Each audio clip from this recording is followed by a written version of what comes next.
యూరప్లో నెల రోజుల విరామం తర్వాత ప్రభాస్ ఇటీవలే భారతదేశానికి తిరిగి వచ్చాడు. అక్కడ అతను ఆరోగ్య సమస్యకు చికిత్స పొందాడు. తిరిగి వచ్చిన తర్వాత అతను ది రాజా సాబ్ షూటింగ్ను తిరిగి ప్రారంభించాడు మరియు ఐకానిక్ చిత్రం నిర్మాణం ప్రారంభించి 1 దశాబ్దం పూర్తయిన సందర్భంగా బాహుబలి పునఃకలయిక కార్యక్రమంలో కూడా బహిరంగంగా కనిపించాడు. పునఃకలయిక మరియు ది రాజా సాబ్ సెట్స్ నుండి ఫోటోలు మరియు వీడియోలు ప్రభాస్ యొక్క పదునైన మరియు ఫిట్నెస్ను వెల్లడిస్తున్నాయి. నటుడు గణనీయంగా మెరుగైన స్థితిలో ఉన్నట్లు కనిపిస్తున్నాడు. ఉద్దేశపూర్వక పరివర్తన గురించి చర్చకు దారితీసింది. రాబోయే చిత్రం స్పిరిట్లో ప్రభాస్కు దర్శకత్వం వహించనున్న దర్శకుడు సందీప్ రెడ్డి వంగా ఈ మేకోవర్ను ప్రేరేపించి ఉండవచ్చని పరిశ్రమలో వార్తలు వస్తున్నాయి.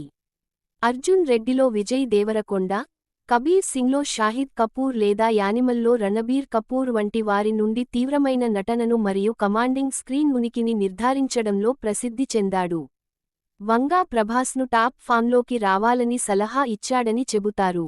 స్పిరిట్ సెప్టెంబర్ లేదా అక్టోబర్లో సెట్స్లోకి వెళ్లే అవకాశం ఉంది మరియు వంగా ప్రభాస్ పాత్రకు పూర్తి అంకితభావం మరియు శారీరక తీవ్రతను తీసుకురావాలని కోరుకుంటున్నట్లు సమాచారం.